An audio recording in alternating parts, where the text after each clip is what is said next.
All right, folks, this is what we did on Friday. A lot of you were out, so hopefully you'll tune in and see what we covered.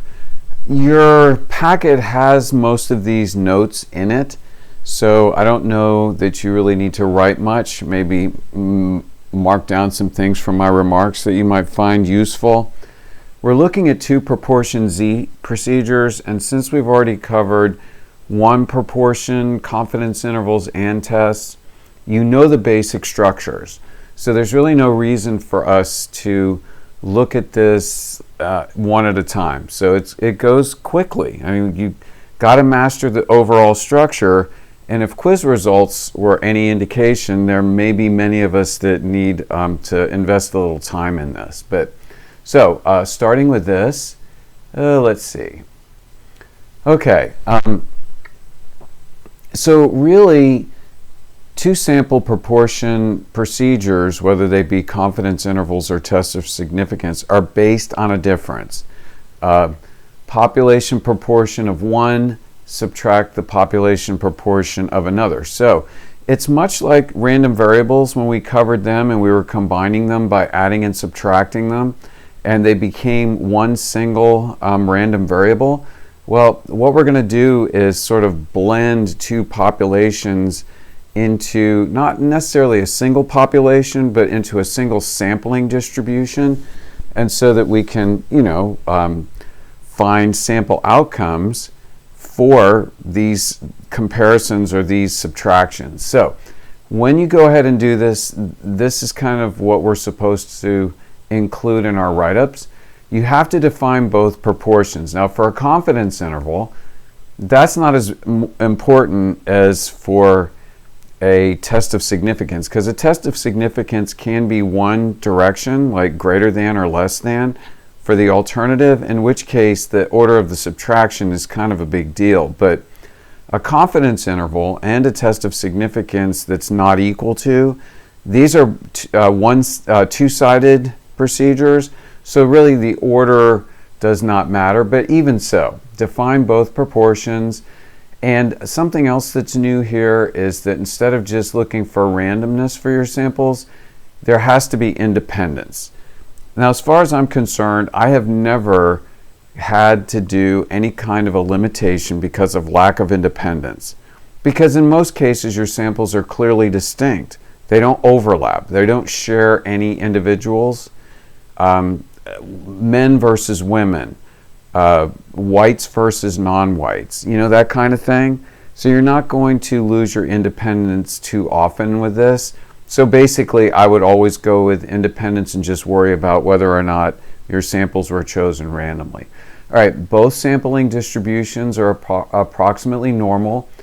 Now, these first two inequalities were what we had when we were doing one proportion Z intervals. But since we've got a second proportion that we're throwing into the mix, you have to check another pair of these products. Oh well, I'll try to enlighten you as to maybe lessen that burden a little bit, but we'll deal with that when we get to it. And both populations are at least 10 times their sample size. I, again, would not sweat too much over this. It is extremely rare that you might even consider this to be a violation. I know that we had something in the notes for one proportion that seemed like it was a little questionable, and I may have come across as though this is a major check and you've got to really drill down deep to figure out, if this one can be, verified or not. No, it's like virtually 100% okay just to say that it is. All right, so check those, and let's see. Okay, now remember on your quiz when I said don't rely on formulas, and many of you chose to rely on formulas. Great. If that's what you want to do, good on you. But look at this formula. Do you really want to have this memorized? All right, it is going to fit your overall pattern for a confidence interval. This is a sample estimate. It's the difference between two sample proportions, and then after your plus minus is your margin of error, with this radical representing your standard error. And you can see the blending of these two proportions into one sampling distribution, or at least one standard error of that sampling distribution. So yeah, we're going to do this on a calculator, and you don't have to worry about any of this stuff. All right. State the conclusions. You know, we're 95% confident that the true difference in the blah, blah, blah proportions, all that kind of stuff, right? But it's a little bit more than that. Since you're making a subtraction here, look for 0 to see if it occurs in your interval, which is an indication that your populations aren't that different, okay? So that's really the main purpose for doing this kind of confidence interval, because otherwise, you know, why bother? What would be the point in doing a confidence interval on the difference, unless you're looking for either 0 or possibly some other target number? But in almost every case, it's 0. If you have any limitations, that's where they go, right? So what do we have for large sample z-tests for differences of proportions? Well, let's see. Define both proportions, and as I said, in this case, it's going to be super important, especially if you have directional alternatives. All right, your null hypothesis is P1 equals P2, or PM for men equals PW for women, or whatever, all right? These will never be numbers, and that's going to be important when we go to do assumptions. It's just going to be one proportion equals another. All right, that's very common for a null hypothesis. In fact, it's always a conservative kind of thing. No difference, no change, no effect, no reason to challenge any claim. We'll just go with it. All right, so those are basically what makes up a null hypothesis. And it's always equal, unlike what many of you put on the quiz. Some of you opted for inequalities in your null hypothesis. That's a no-no. All right. For one being greater than the other or one being less than the other, keep in mind that the underpinning for all of this is a difference, and so your order will matter. What will happen is if you get this inequality switched and you pick the wrong direction, you'll get the right z value, but your p-value will end up being the complement of what it should have been. And so if you start getting p-values that are 0.8 or higher, and I'm not saying that can never, never, never happen, but it almost never happens, then you probably did something backwards. Just saying, okay? When you get to the not equal to, then it doesn't matter. You can get them reversed, no big deal. I think your z-score goes negative if you reverse it, but yeah. Anyhow, so that's how you set these things up. All right, so moving on to assumptions. Your assumptions are exactly the same for your two proportion z-test as they are for your two proportion intervals.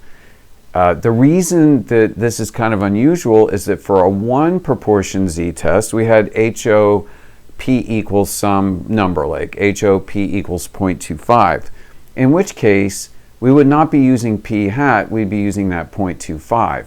But remember, back at this other slide, these are not numbers. So you don't have any number from your HO statement that you can believe to be the true parameter value. So you're just going to use sample estimates all throughout these four products. All right?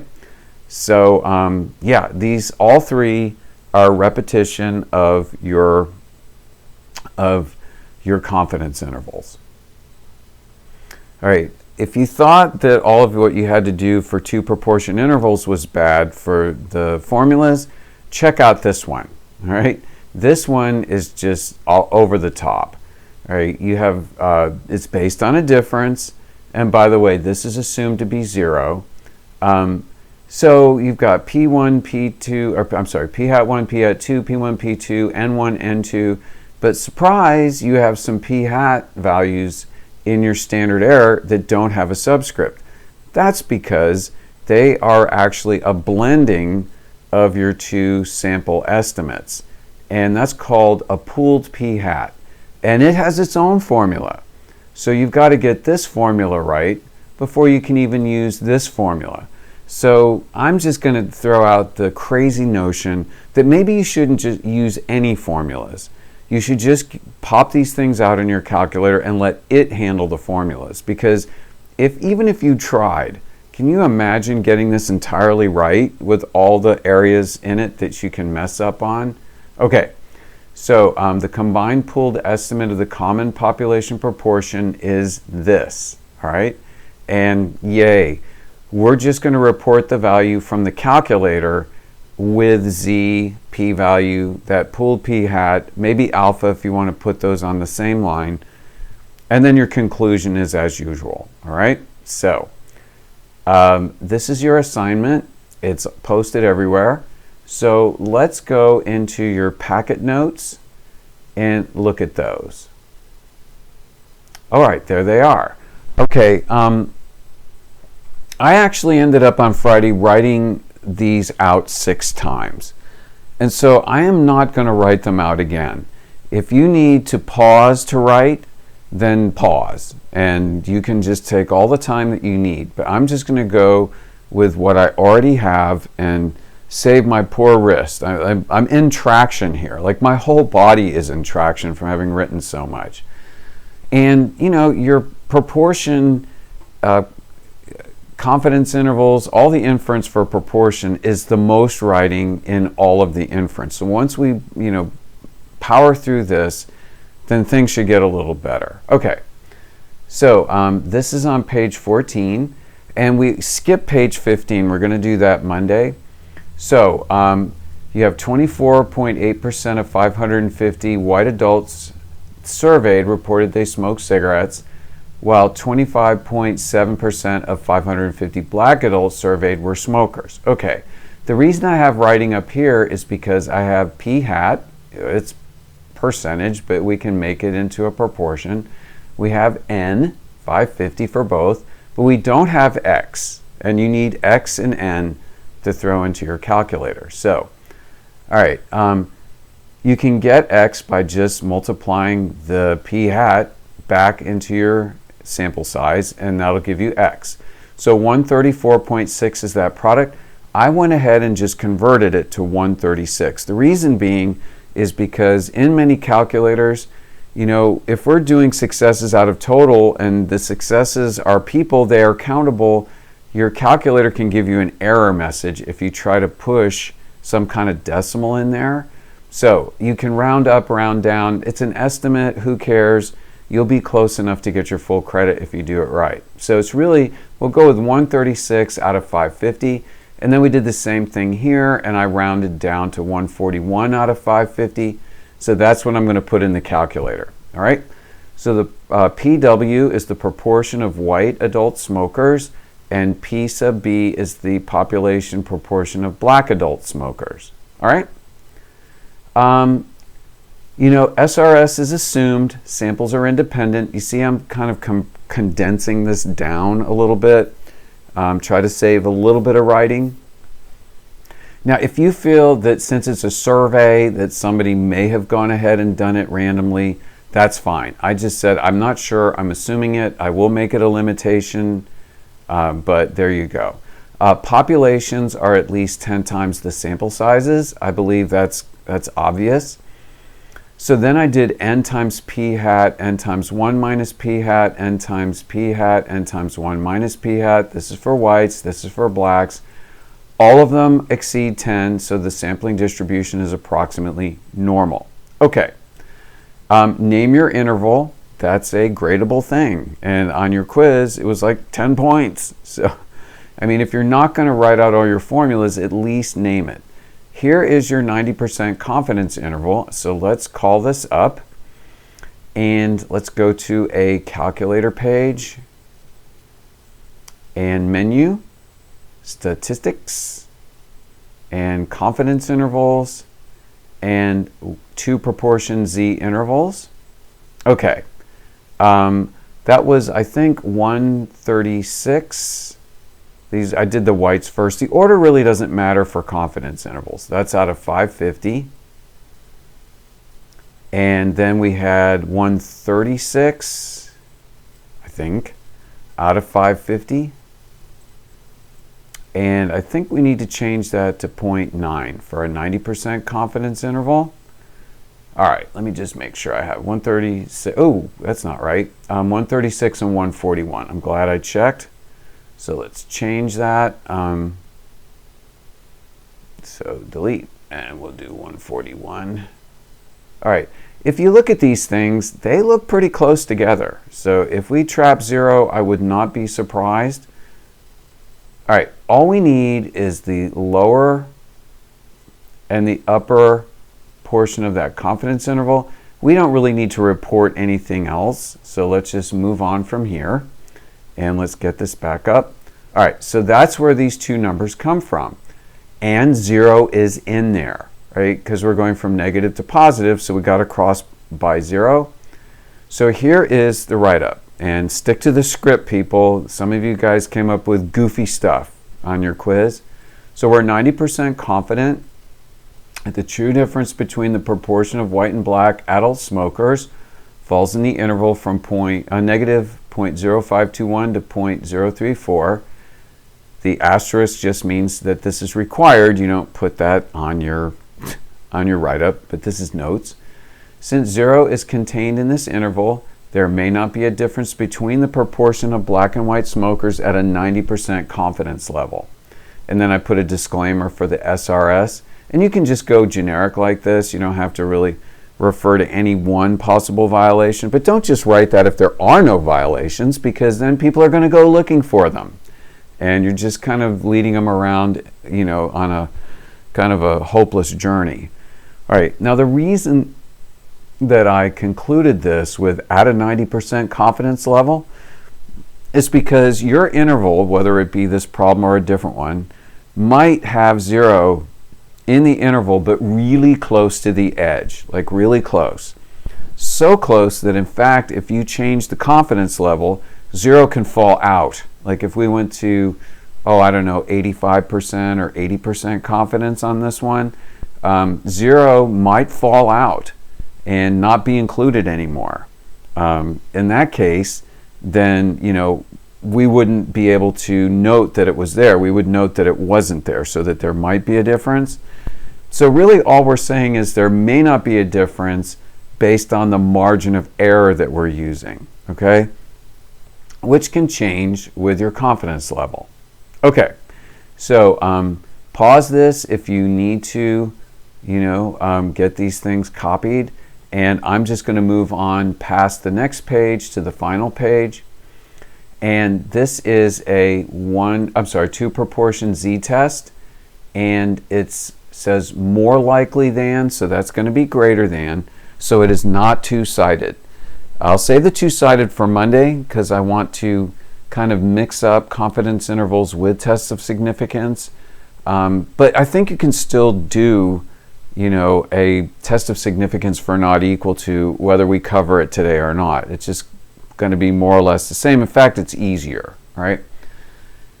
So 430 randomly chosen adults found that 21% of 222 men and 18% of the 208 women purchased books online. All right. Is there evidence that men are more likely than women to make online purchases of books? Right? Test an appropriate hypothesis and state your conclusion in context. Now, if you think real hard, there's something missing there. And that something is they gave you no alpha value. So they didn't give you a cut point, to figure out when I should reject or when I shouldn't. Well, that makes people uncomfortable when they first start doing this. So if you don't like that, pick 0.05. Alpha's 0.05. You're entitled to do it. You can do it. You're not screwing anything up by doing it. All right, if you opt not to do it and you still feel like you need a reference point, then keep 0.05 in your head. That way, when we get a p-value, you can kind of make a mental comparison and then maybe decide whether you want to reject or not. All right, so define both populations, pretty easy. PW, population of women who buy books online. PM is population proportion of men who buy books online. And they're either the same or men purchase at a higher rate than women do. All right? They're more likely than women to make online purchases of books. Easy. All right, these are independent random samples. Men can't be women, women can't be men, and they don't mix into their respective other groups. They stay in their own. So they're independent and we're told they're random. All right. So now for here, these actually all come to decimals, and I did the rounding here. All right. So this is actually the X for the men, 47, and 37 is the X for the women. That would be, 47 would be X, 222 would be N, and that would be for the men, and then 37 would be X for the women, and 208 would be N. Okay, so name it, results for a 2-prop z-test. Oh, and by the way, all of these exceed 10, so normality of the sampling distribution is approximated, or the sampling distribution is approximately normal, and the populations are at least 10 times the sample size. Okay, now to the naming the test. Results for a 2-prop z-test. Don't say results for a z-test. There's more than one kind, right? You've already done a 1-prop z-test, now you're doing a 2-prop z-test. So if you just say it's a z-test, who knows what it is? And there are other kinds of z-tests, trust me. So yeah, be specific. All right, and let's see where this comes from. So 40, I may have to peek back and forth. My old memory just isn't very reliable. So menu, statistics, and stat tests now, and 2-prop z-test. I believe, if I remember correctly, it was 47 out of 222 for the men, and then it was 37 out of 208. Okay, I must check and see if that's right. Bear with me. Yes, that is correct. And remember, you've got to get your alternate hypothesis, your alternative hypothesis correct. So arrow into it, go to the right. All right, don't pick less than, because if you do, you're going to get the complement of your p-value. Don't do not equal to. That's going to give you messed up results too. We want greater than. P1 is greater than P2. All right? Tab down to OK, hit enter. All right, we need, okay, this did this to me earlier. All right, it gives me a confidence interval. You dog, don't do that. All right, so, all right, go get a snack or something while I set this up again. It won't do it the second time. All right, z-test, see that? All right, let's see, that was 47. All right, I'll call you whenever I get this done. So go to the fridge, get a beverage, pet the cat, stand by. All right, so we gotta have a greater than. No, seriously, you saw that. It shouldn't have given me a confidence interval. I guess there's some flaws in this. All right, here we go. Oh, it's doing it again. All right, I'm just going to pause and figure out why it's doing this. Hang on just for a second. All right, so third time was a winner. Winner, winner, chicken dinner. All right, so what do you record? You record the z value, this one right here. You record the p value, this one right here. And then this p hat without a subscript. See, this has a 1 and a 2, but that doesn't. You record that. If you've picked an alpha, that can go in the next line, all right, which I didn't do. Okay, so what do we do? All right, here's your p-value, 0.1883. And I asked the kids, is that fairly large? Well, it's not fairly large, like hugely large, but it's bigger than 0.05, right? So if you were to compare it to alpha, you would fail to reject, right? Because you would see this sample result that we just worked on about, well, it's pretty close to 0.2. That would be 1 out of every 5 samples, which is not rare, okay? That can happen all the time. Anything below 0.05 would happen less than 1 out of 20 times, and that's pretty rare, okay? So there's seeing a sample result like this happens about 18% of all samples that we would get, and that really doesn't challenge your HO. So since your P is sufficiently large, the results are not significant and we fail to reject HO. All right, that first line needs to have all 3 of those elements. state something about P. Either it's large or small, whatever. How it compares to your alpha if you picked one or if you were assigned one. Then say whether or not it matters, if it's significant or not. And then say what you're going to do with your hypotheses. You're either going to reject or fail to reject HO. That's it. Don't mention HA. Then all you have to do is tell your reader what that means in context. And sorry, I missed my RE here. So there is not sufficient evidence to believe that the proportion of men more likely to buy books online is higher than that for women. That's it. Done. Okay? Pretty cut and dried. So that's what we covered.